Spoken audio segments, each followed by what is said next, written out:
What's up guys? So the Halloween event part 1 is starting around the world. I thought we'd go through all the event details and then some tips for the event. Timestamps below as always. Let's get right into it. Quick note, sometimes people say I'm talking too fast in this video, so if it's too fast for you, feel free to click the 0.5 speed button in the bottom right corner on the YouTube player. Now the Pokemon Go Halloween event is from October 15th 10 a.m. to October 31st 8 p.m. local time. However, there's two parts to the event. Part 1 is starting around the world. So today this video will be about part 1, but we will make a part 2 video before that event comes out, so feel free to subscribe to the channel to stay up to date to that. Now, part 1 of the event is going to be October 15th, 10 a.m. to October 22nd, 10 a.m. all local time. So wherever you live, that's going to be the time. First of all, the bonuses during that, we're going to have 2 times catch candy. So you'll get 2 times the amount of catch candy, 2 times hatch candy, and 2 times transfer candy. And finally, a guaranteed XL candy while walking with your buddy. So every time you reach that threshold with your buddy, you will be guaranteed to get an XL candy and a regular candy. Wild spawns for the event, we're going to have Pikachu wearing a cool costume, a Zubat, Ghastly, Drowsy, Spinarak, Mischievous, Shuppet, Piplup wearing a cool little costume as well, Skunky, Woobat, Yamask, and Gothita. All of those Pokemon can be shiny except for the Skunky and the Gothita. So a lot of shiny potentials out there. We also have special 7-kilometer eggs during the event for Spinarak, Mischievous, Shuppet, Klingling, Yamask, Litwick, and Golett. Remember, you need to get the 7-kilometer egg during the event for it to hatch these Pokemon. We're also going to have some new Pokemon during the event, which we'll get into later, but Galarian Slowking will now be available from evolving your Galarian Slowpokes,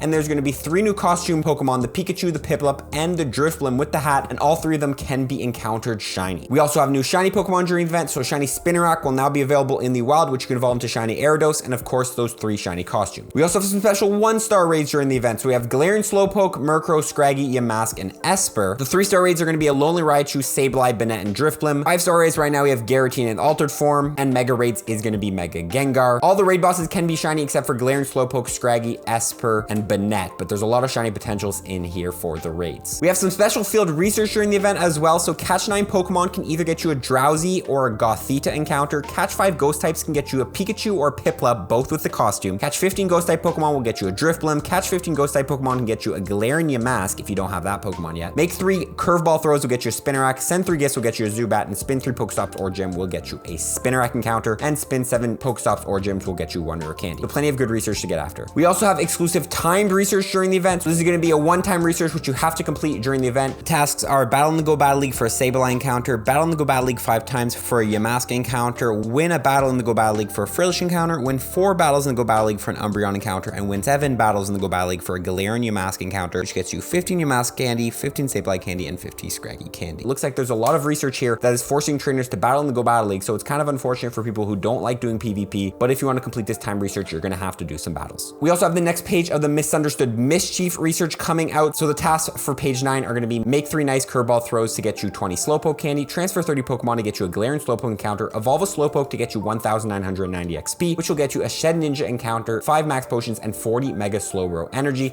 And then page 9 will be blocked until part 2 of the Halloween event, in which we will unlock that. Pretty good encounters here from the new research. You can get 40 Mega Slowbro energy, which is actually a lot. We also have a new special research coming out, which is what lies beneath the mask. There's unlimited time to complete this special research, but the tasks are on screen. Feel free to pause and check them out. You do get an Alolan Marowak encounter in there, which is pretty cool, as well as 2 Galarian Yamask encounters. So those are some pretty cool encounters, but feel free to pause and read it if you'd like. We're also going to have the special Halloween Cup happening during the event, so you can battle in that cup if you'd like. We're going to have exclusive stickers you can check out on screen, which you can get from gifts and spinning Pokestops. There's going to be new boxes as well, which you can feel free to pause and check those out as well. And then finally, there will be new avatar items. Feel free to check them out for the male and then for the female character. So those are pretty much all the event details, guys. Let's get into the tips for the event, starting with a tip centered around the bonus guaranteed candy XL when walking with your buddy. Now I'm going to have a full video coming out about this tip, but pretty much if you don't know, if you make your buddy excited, it's actually going to half the distance you need to walk to get an XL candy with your buddy. This allows you to easily use the Poffin that you have to make your buddy instantly excited, or check out one of my videos up here on how to get your buddy excited without a Poffin, in which you can make your buddy excited and grind a lot of XL candy. Take a Pokemon like Magikarp, for example, which only requires you to walk 1 kilometer to get that XL candy. On a Poffin, that's going to be 500 meters per XL candy for Magikarp, so it's a great way to grind XL candy. Stay tuned for a video tomorrow about this tip, but just note that making your buddy excited during this event is going to be worthwhile. Now let's take a look at the wild spawns during the event and what are the best ones to catch. Now first of all, Ghastly, Drowsy, and Skunky all can be Ditto disguises, which means if you find these Pokemon in the wild, be sure to catch them if you're hunting that shiny Ditto. Also make sure you just catch regular Ghastlys, because Gengar is a really good Pokemon for the Ultra League if you're into PvP. You can also use Gengar as a raid attacker, but also Mega Gengar is an absolutely destructive raid attacker, so get those XL candies for Ghastly. Also catch catch Drowsy if you need a Hypno for the Great League, because that Pokemon is great in the Great League in the form of Hypno. Spinarak, of course, is the new shiny, so you can get after that. And Gyarados has some decent play in some special cups with the new Poison move updates. We also have Shuppet spawning in the wild, which evolves into Banette, and Mega Banette is not a thing in Pokemon Go yet, but it might come at some point, so make sure you get one ready. Piplup, which evolves into Empoleon. Although you can't evolve the costume Piplup, it's a good time to get candy for Piplup, which you can use if you need more candy to power up Empoleon, in which you can use Empoleon in the Ultra League. We have Yamask, which evolves into Cofagrigus. With the recent move update for Cofagrigus, it's a great Pokemon for the Great and the Ultra League, so make sure you catch Yamasks if you need some of those. And finally, Gothita spawning in the wild, which is a pretty easy excellent throw along with Drowsy if you want to get some extra XP, since you get 1000 XP per excellent throw now in Pokemon Go. Now with this being said, let's take a look at the research and what are going to be the best research tasks to grind out during this event.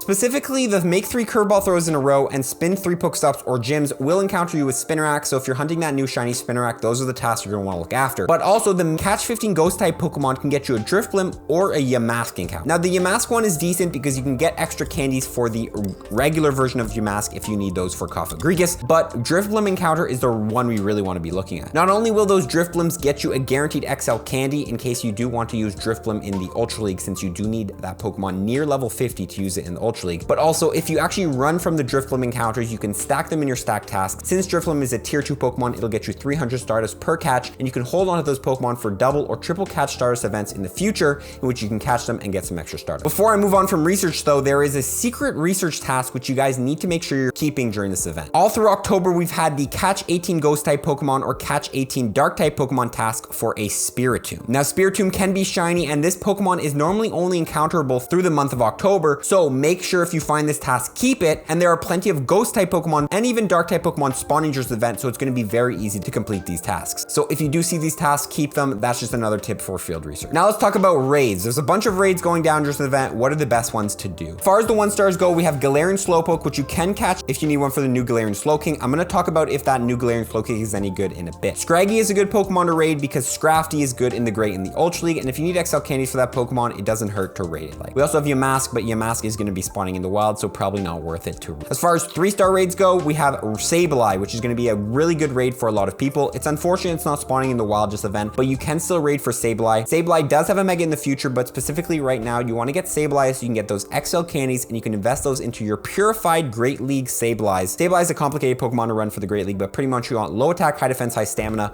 but you want it to be purified and you want it to be past level 50 to use it. And then we do have the Drifblim in raids as well, which you can raid for if you want to get those XL candies for Drifblim. However, it also is in field research task if you prefer to do those. Also, don't be scared to raid Giratina Altered, a great Pokemon for the Ultra League and even for the Master League. And you can even get the candies to use into your Giratina Origin forms, which Giratina Origin form is good in the Master League and as a ghost type raid attacker. And then Mega Gengar, I don't recommend raiding Megas. Currently right now, there's a task you can find at Pokestop, which is use 10 super effective charge attacks to get you 20 Mega Gengar energy. So I recommend getting those to get your Mega energy. Or if you've already Mega evolved a Mega Gengar, you can also just walk a Gengar or any Pokemon from its evolution line to get Mega Gengar energy. Now let's talk about eggs. Now I never really recommend hatching the 7-kilometer eggs during the event. Eggs are in general a ripoff. Really, there's nothing too worthwhile during the event that you can't get outside of eggs. Klinging is a pretty rare hatch. If you don't have one for your Pokedex, you can get it. However, it doesn't have any meta use. And then Litwick evolving to Chandelure is a good Pokemon for raids as a fire or ghost type raid attacker, so you can get that Pokemon. However, I really don't recommend hatching eggs, guys. Probably save your incubators for an event like the Spring into Spring event where eggs are actually more worth it. But if you do end up deciding to hatch eggs, make sure you keep the Pokemon you hatch from eggs that you got from trainers on your friends list who are far away. You can then trade those Pokemon since they are considered distance Pokemon and work towards your pilot medal, which requires you to get a lot of distance between the Pokemon traded. So just make sure you don't discard any eggs you hatch if those eggs came from distance friends. Now let's talk about Galarian Slowking. So Galarian Slowking is the new Pokemon you can get during the event, and to evolve your Galarian Slowpokes, which you might already have, into Galarian Slowkings, you need to make them your buddy, and then you need to catch 30 Psychic type Pokemon with it as your buddy. Now you might be like, how do I catch certain Psychic type Pokemon? Well, there's a couple Psychic type Pokemon spawning during the event. You can catch Drowsies, Woobats, or Gothitas. However, also Niantic perfectly placed Gothita Spotlight Hour, which is on October 19th from 6 to 7 p.m. local time, which will be for Gothita. Gothita is a Psychic type Pokemon, so this is an amazing time to go ahead and evolve your Galarian Slowpokes into Galarian Slowkings, since Gothitas will be everywhere and it'll be very easy to catch 30 Psychic type Pokemon. On the topic of Galarian Slowking, is this Pokemon going to be any good? Is it even worth evolving your Galarian Slowpokes into it? Let's check it out right right now. Galarian Slowking is a poison psychic type Pokemon, has a base stamina of 216, attack of 190, and defense of 180 with a max DP at level 50 of 3072. For fast moves, it can learn Hex, Confusion, and Acid, and for charge moves, it can learn Future Sight, Shadow Ball, and Sludge Wave. As far as raids go, Galarian Slowking will not be good. So many better psychic type raid attackers, and poison is not a very good type for raids. But what about for PvP? Again, unfortunately, Galarian Slowking won't be good. It's lacking a low energy charge move to lose as a bait move to bait for shields, and all it has is hard hitting charge moves like Shadow Ball and Sludge Wave. However, still get yourself one in case of a move update in the future, because I think one move update could make this Pokemon very, very good for PvP. So yeah, Galarian Slowking, unfortunately, not an amazing Pokemon. Honestly, I would just hold on to your Galarian Slowpokes until maybe Galarian Slowking does get a move update and it becomes good, but currently not a really meta Pokemon, unfortunately.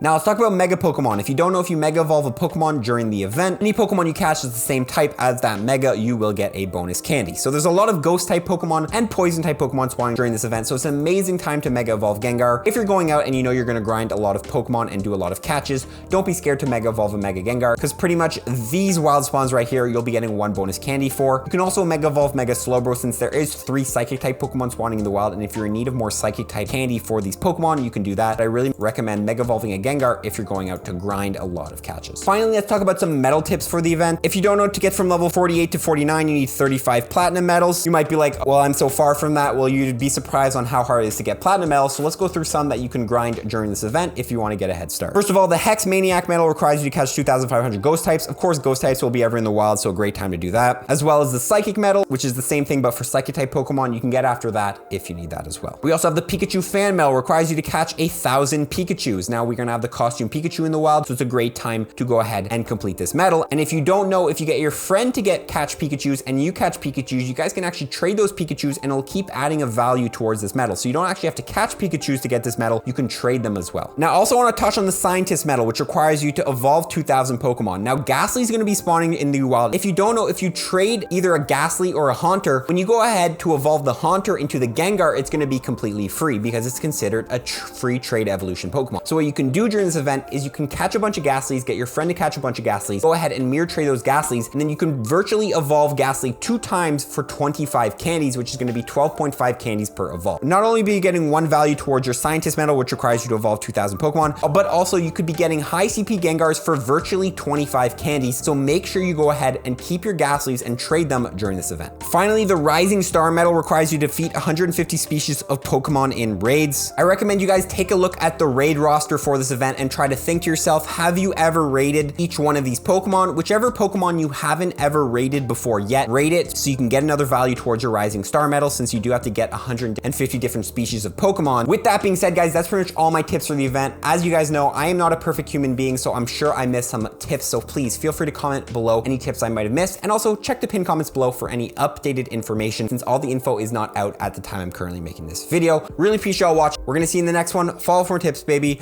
Peace.